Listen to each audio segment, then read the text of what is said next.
दोस्तों नमस्कार। 4 PM गुजरात पर आप सभी का बहुत बहुत स्वागत है। मैं हूं आपका दोस्त मयूर जानी। दीपावली का शुभ त्योहार जो है वो अब शुरू हो चुका है गुजरात में। तो जैसे मैं पहले भी बता चुका हूं कि हमारे यहाँ तो वो द्वादशी से शुरू हो जाता है। गुजरात में उसको वाघ बारस कहते हैं। आज धनतेरस है, तो आज जो है धन की और धन की जो देवी है, वैभव की, ऐश्वर्य की, लक्ष्मी माँ, तो लक्ष्मी माता जी की आज जो है बड़ी श्रद्धा से आज के दिन पूजा की जाती है हमारे यहाँ। तो सबको आज के दिन जो है बहुत बहुत शुभकामनाएं कि सबके जीवन में जो है वो आपका जीवन धन धान्य और समृद्धि से भरपूर हो। देश का नसीब जो है वो बदले जितना जल्दी हो सके उतना, और सब जो है वो सुखी हो, समृद्ध हो, संपन्न हो हर तरह से। ऐसी आज के दिन में जो है आप सबके लिए प्रार्थना भी करता हूँ, हम सबके लिए, और शुभेच्छा भी दे रहा हूँ।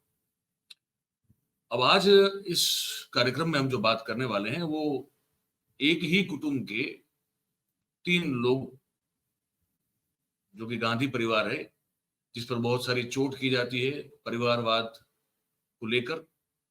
ये कहा जाता है कि ये एक ऐसा परिवार है जो कभी भी जो है इस देश से या तो इस देश को अपनी मुट्ठी से बाहर निकालना चाहता नहीं। और बहुत सारे आप जानते हैं, नरेंद्र मोदी साहब से लेके भारतीय जनता पार्टी और संघ के और उस विचारधारा के बहुत सारे असंख्य लोग जो हैं वो इस परिवार और उस परिवार के लोगों पर हमला बोलते रहते हैं। उसमें कई जगह जो है बहुत गलीच शब्दों का प्रयोग भी होता है, कई जगह जो है वो मर्यादा में रह के भी बहुत कुछ बोला जा रहा है। लेकिन वही परिवार, इसके 3 लोग, एक राहुल गांधी, दूसरी प्रियंका गांधी, ये तो दोनों सगे भाई बहन हैं। लेकिन एक तीसरा भी तो है इसमें, वरुण गांधी, क्योंकि वो जो है इनका चचेरा भाई है। अब ये सब जानते हैं, ये सर्वविदित है कि संजय गांधी की जो उस प्लेन क्रैश में मृत्यु हुई उसके बाद से मनेका गांधी जो है वो इंदिरा गांधी और उस परिवार से दूर हो गई, और उसके बाद उन्होंने अपना खुद का एक वजूद बनाया। और वो सब जानते हैं कि वो भले ही परिवार एक है लेकिन एक परिवार के जो 2 हिस्से हैं उसमें मन जो है उसका मेल नहीं है, मन मोटाव है, ऐसा लगातार कहा जाता है। तीनों ने जो है कुछ अलग अलग जगह पे कुछ अलग अलग कहा है अपने अपने टाइमलाइन में, उसको जोड़ के मैं इस कार्यक्रम में बात करने वाला हूं। राहुल गांधी और प्रियंका गांधी दोनों मध्य प्रदेश में हैं, और मध्य प्रदेश से वो लगातार जो है वो कुछ ऐसे ऐसे बयान दे रहे हैं कि उसमें कहीं जो है ये नहीं कह सकते कि ये मतलब ये तो चुनावी जुमले दाग रहे हैं, कुछ भी बोल रहे हैं, है ना, जुमलाबाजियां हो रही है, ऐसा इनके भाषणों में जो है सुन के कभी लगता नहीं है। बहुत ही ग्राउंडेड लोग लगते हैं। जब भी बात करते हैं तो जनता से भी अगर कोई वादा भी मांग रही थी प्रियंका गांधी, मैंने अपनी उनकी अलग से एक निवेदन मैंने उनका सुना था, तो उन्होंने कहा कि मैं तो आपसे ये मांगने आई हूँ कि आप, बोले मैं वोट मांगने आई नहीं, मैं आपसे जागरूकता मांगने आई हूं कि आप जागरूक होइए। आप इस देश के मतदाता हैं, आपसे जो है नागरिक के तौर पर जागृति, आप में जागरूकता है, वो चाहती हूँ। ये बड़ी अच्छी बातें हो रही है। तो वो दोनों भाई बहन जो है, प्रियंका और राहुल ने जो कहा मध्य प्रदेश में, वो मैं आपको बारी बारी सुनाऊंगा। और अंत में वरुण गांधी की जो मेरे पास एक निवेदन आया है वो भी मैं आपको इस कार्यक्रम में सुनाऊंगा। फिर आपकी सोच और आपकी विवेक बुद्धि पर मैं जो है वो निर्भर है, आप इसको कैसे देखते हैं उस पर भी बाद में बात करेंगे। राहुल गांधी ने कुछ ये कहा, पहले इसको सुन लीजिए। वो आप जानते हैं अलग अलग जगह पे जाते हैं, उनकी भारत जोड़ो यात्रा वैसे तो चलने के मामले में नहीं, लेकिन वो कहीं ना कहीं अलग अलग तबके के लोगों से मिलते हैं, उनसे बातचीत करते हैं और अपना अनुभव जो है वो यूट्यूब पे रखते भी हैं, और अपने भाषण में भी उसका जिक्र करते हैं, लोकसभा में भी किया था। तो ये मध्य प्रदेश में जब बात कर रहे थे तो उन्होंने एक चीज ये कही, ये सुनने लायक है। रेलवे स्टेशन में मुझे एक युवा मिलता है, कुली जो कपड़े पहनते हैं, लाल रंग के कपड़े पहनते हैं, लाल रंग के कपड़े पहनते हुए मुझे मिलता है। मैंने बातचीत शुरू की। मैंने कहा, कुली बनने से पहले तुम्हारा सपना क्या था? कहता है, राहुल जी मैं इंजीनियर बनना चाहता था। मैंने पूछा क्या हुआ? कहता है राहुल जी, मैंने सिविल इंजीनियरिंग की डिग्री ली, हजारों रुपए मैंने प्राइवेट कॉलेज को दिए, रोजगार नहीं मिला, आज मैं कुली का काम कर रहा हूं। यह इस प्रदेश की और इस देश की सच्चाई है। युवाओं में कोई कमी नहीं है, ऊर्जा है। भैया ये बाद में करना। ऊर्जा है, देश को मजबूत बनाना चाहते हैं, देश को खड़ा करना चाहते हैं, मगर यह देश करोड़ों युवाओं को रोजगार नहीं दे पा रहा है। तो सवाल उठता है, यह हो क्यों रहा है? युवाओं में कोई कमी नहीं है। अगर कमी होती तो हम कहते देखो भैया, युवा काम नहीं करना चाहते, युवाओं में कमी है इसलिए रोजगार नहीं है। मगर युवाओं में कोई कमी नहीं है। दुनिया के सबसे कर्मठ होशियार युवा हमारे देश में है, इस प्रदेश में है। लाखों युवाओं से मैं मिला हूं, कोई कमी नहीं है।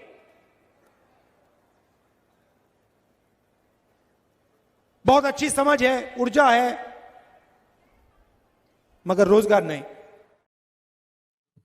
रोजगार नहीं है, युवाओं में कमी नहीं है, लेकिन उनके लिए रोजगार नहीं है। पढ़े लिखे बेरोजगार जो है, उससे बड़ी कोई चिंता की बात किसी भी देश में हो नहीं सकती। पढ़ाई भी की, लिखाई भी की, अपने आप को योग्य भी बनाया, अच्छे मार्क्स भी लाए, पर फिर भी जो है, अगर आपकी पढ़ाई लिखाई की अगर कोई कदर ना हो, उस तरह का आपको कोई काम ना मिले, तो फिर क्या मतलब बनता है। एक और बात बताइए, मैं आपको सुनाता हूं, आप सुनिए। पहले कहते थे भाई और बहनों मैं ओबीसी हूं, अब कुछ दिन पहले मैंने उनका भाषण सुना, कहते भैया हिंदुस्तान में सिर्फ एक जात है, वो है गरीब। मतलब नरेंद्र मोदी ओबीसी और देश में सिर्फ एक जात, वो है गरीब। देश में ना ओबीसी है, ना दलित है, ना आदिवासी है, ना जनरल है, सिर्फ गरीब। ये इनका नया भाषण है। हिंदुस्तान से नरेंद्र मोदी के दिमाग में जात पता है क्यों गायब हो गई? क्योंकि मैंने जाति जनगणना की बात शुरू कर दी। जैसे मैंने कहा कि भैया ये पता लगाते हैं इस देश में कितने ओबीसी युवा हैं,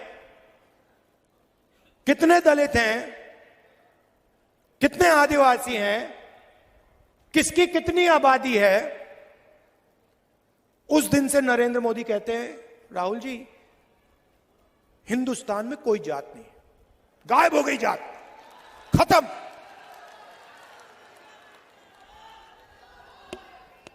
क्यों?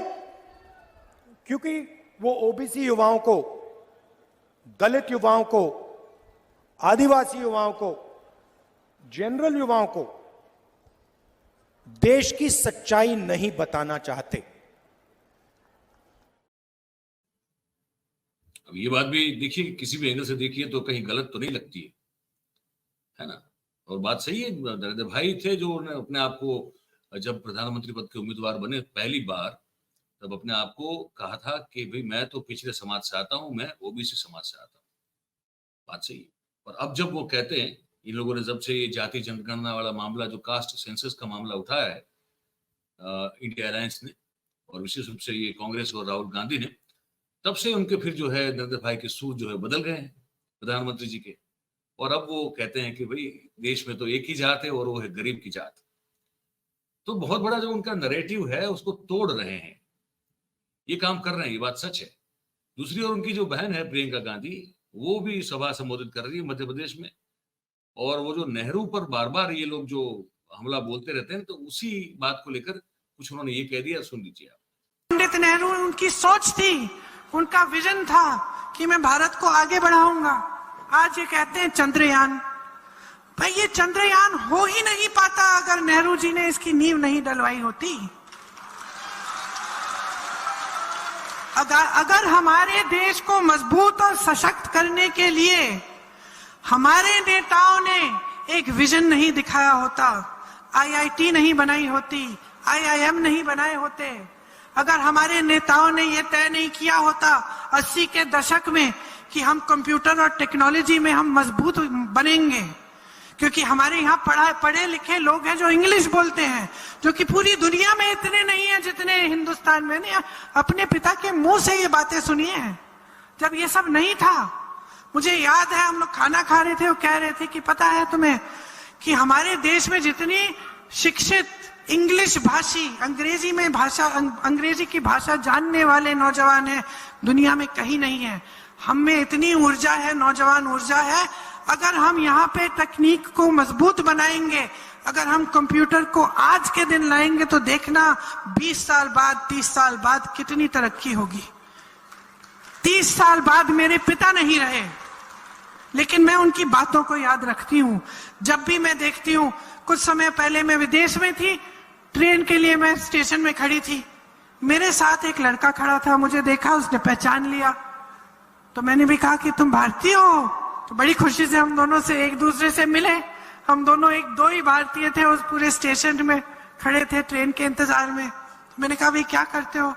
मुझे बताया मैं इस बड़ी कंपनी में काम करता हूँ, कंप्यूटर की कंपनी में। मुझे इतना गर्व हुआ, ट्रेन में बैठते ही मेरे दिमाग में मेरे पिता की बातें आई कि अगर उस समय सबसे लड़के, इन्हीं भाजपा के नेताओं से लड़के जो धरना प्रदर्शन कर रहे थे कि कंप्यूटर इस देश में नहीं चलेगा, कंप्यूटर नहीं चाहिए इस देश में, सब बर्बाद कर देगा, उनसे लड़के ये नीतियां बनाई। और उस वजह से कि उस समय 30 साल पहले किसी ने सोचा कि आगे हमारे देश के भविष्य के लिए क्या अच्छा है, उन नीतियों का आज की सफलता हम आज देखते। तो ये बहन थी जो भी जो है बिल्कुल टू द पॉइंट उन मुद्दों को लेकर बात कर रही थी जिसको कोई डिनाई नहीं कर सकता, जिसको कोई नकार नहीं सकता। आप समझ रहे मेरी बात को? वो बात सच है कि उस समय विरोध हुआ था, भाई इतना मानव बल है हमारे पास और यंत्र, और आगे ये मशीन आ गए तो फिर इनको रोजगार कौन देगा, कैसे होगा, ये सब बातें उस समय बड़ी जोर शोर से विरोध के रूप में हुई थी। ये वास्तविकता है। तो ये ऐसी ऐसी बातें कर रहे हैं जहां इनको काटना बड़ा मुश्किल हो रहा है ना।